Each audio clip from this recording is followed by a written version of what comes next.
Yos nakama, selamat datang di Laftel Anime. Versi lokalisasi dari One Piece Chapter 1048 telah rilis. Inilah saatnya Mimin untuk mereview dan menganalisis One Piece Chapter 1048. One Piece Chapter 1048 mendapatkan judul 20 Years, atau jika dilokalisasikan akan memiliki arti 20 tahun. One Piece Chapter 1048 kembali melanjutkan cover story mengenai keluarga Germo Double Six. Diperlihatkan Brule yang sedang berbicara dengan Cracker mengenai penyusup yang sedang berada di Pulau Kokoa saat ini. Sepertinya mereka adalah Vinsmoke Reiju dan Vinsmoke Ichiji. Namun, keterangan yang berada di bawah gambar cover story belum mengkonfirmasi jika yang datang adalah bagian dari keluarga Germo. One Piece Chapter 1048 diawali dengan melanjutkan prahara antara Luffy melawan Kaido yang tak kunjung usai. Pada panel kali ini diperlihatkan lebih jelas seberapa besar pukulan milik Luffy jika dibandingkan dengan ukuran Kaido. Pukulan Luffy yang sebesar Pulau Onigashima dilapisi dengan armamen daki plus kilatan-kilatan hitam khas dari Haki Raja.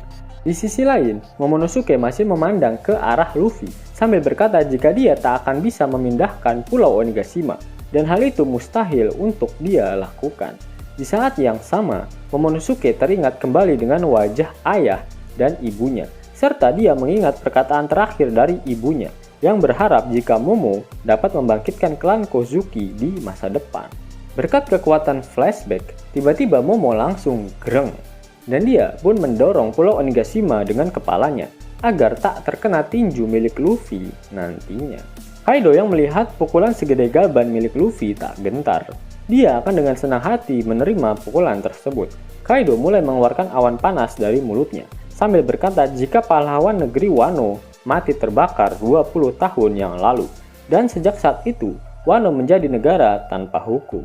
Ternyata Kaido melapisi seluruh tubuh naganya dengan awan panas. Kali ini, Kaido menggunakan mode baru yang dinamakan Flaming Drum Dragon. Kaido kembali melanjutkan ceramahnya. Dia berkata jika warga Wano telah menunggu penyelamat mereka selama 20 tahun ini. Tangan kiri Luffy yang memegang leher Kaido tak kuasa menahan panas dari tubuh Kaido, dan walhasil langsung dia lepaskan. Bahkan saking panasnya naga api milik Kaido sampai-sampai melelehkan tanduk Onigashima yang terkena ekor miliknya. Kaido mempersilahkan Luffy untuk menghujamkan pukulan raksasanya. Kaido tak akan menghindarinya dan dia sesumbar jika pukulan tangan kanan milik Luffy tak akan bisa mengenainya karena pasti akan meleleh karena api miliknya.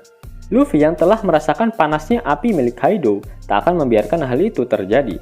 Luffy mengingat kembali saat kakek Sugiono the Flower mengajarinya teknik Ryuo, di mana berkat hal itu Luffy dapat menyerang musuh tanpa menyentuhnya dan dia akan menghajar Kaido hingga ke dasar neraka. Gomu Gomu no Bajrangan, Rising Dragon Blazing Bagua. Pukulan Luffy dan serangan Kaido yang keduanya dilapisi dengan Haki Raja tak saling bersentuhan. Namun, pukulan Luffy nyaris mengenai gigi-gigi milik Kaido yang membuka mulutnya. Saking dahsyatnya shockwave yang dihasilkan, Luffy bahkan sampai memejamkan matanya dan menutup wajahnya menggunakan tangan kirinya. Jika kita lihat lagi lebih seksama, ukuran naga Kaido semakin membagongkan. Pasalnya, ukuran tinju Luffy yang tadinya jauh lebih besar dari ukuran Kaido, kini hanya sebesar kepala dari naga api milik Kaido. Dan kemudian berpindah ke dalam kastil Onigashima. Usopp berhasil selamat setelah diguyur air yang dikirimkan oleh Jinbe. Karena terjangan air tersebut, Kinemon dan Okiku terjatuh dari badan Hamlet. Usopp tak bermaksud melakukannya dan berharap jika mereka jangan sampai meninggoy dan mampu bertahan hidup. Di sisi lain, para samurai aliansi masih menyemangati Luffy agar dia mampu mengalahkan Kaido. Kawamatsu juga berkata jika mimpi buruk negeri Wano tak akan berakhir jika Kaido tak dikalahkan. Flashback pun terjadi tepatnya 20 tahun yang lalu setelah kematian dari Kozuki Oden.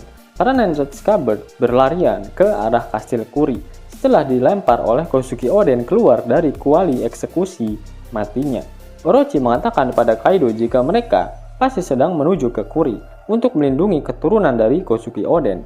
Mendengar jika Oden memiliki anak laki-laki, Kaido lantas turun tangan langsung untuk menghabisinya. Para warga mencoba untuk menghalangi Kaido agar dia tak menghabisi klan Kozuki. Namun, Kaido tak peduli dan menyerang mereka menggunakan kanebo kering miliknya. Orochi juga berkata untuk menembak semua orang yang mencoba melawan kehendaknya, dan para anak buah Kaido mulai menembaki mereka. Panel kemudian memperlihatkan bagaimana kastil milik Oden yang terbakar hingga rata dengan tanah. Para anak buah Kaido melaporkan pada Orochi jika Toki sudah dipastikan mati di kota Bakura. Sedangkan dari kastil milik Oden tak ada seorang pun yang keluar dari sana. Sehingga Orochi menyimpulkan jika keturunan Kozuki benar-benar telah habis. Setelah menghabisi klan Kozuki, Orochi dan Kaido menantang seluruh daimyo yang ada di Wano Kuni. Orochi memberikan pilihan apakah mereka akan membantu Orochi membangun negara Wano yang baru atau malah memulai perang terhadap dirinya dan Kaido. Pilihan yang sudah jelas pasti dipilih oleh para daimyo, yaitu berperang melawan Orochi dan Kaido. Mereka tak mengakui shogun selain dari klan Kozuki. Dan inilah waktu yang tepat untuk membalaskan dendam dari kematian Oden. Terlihat 4 daimyo dari Udon, Ringo, Akumai, dan Kibi yang ikut bertarung melawan Kaido. Namun, Kaido terlalu kuat dan berhasil mengalahkan mereka semua. Terdapat satu daimyo yang menarik perhatian Mimin untuk dibahas, yaitu daimyo dari Ringo, Shimotsuki Ushimaru. Banyak yang mengkaitkan Zoro dengan Ushimaru. Bahkan sosok Kawamatsu dan Hyogoro mengatakan jika mereka berdua sangatlah mirip. Bahkan dari segi teknik bertarungnya. Di Wano ini, Zoro juga sempat ngemut-ngemut tusuk gigi, mirip dengan Ushimaru yang selalu ngemutin tusuk gigi di setiap kemunculannya.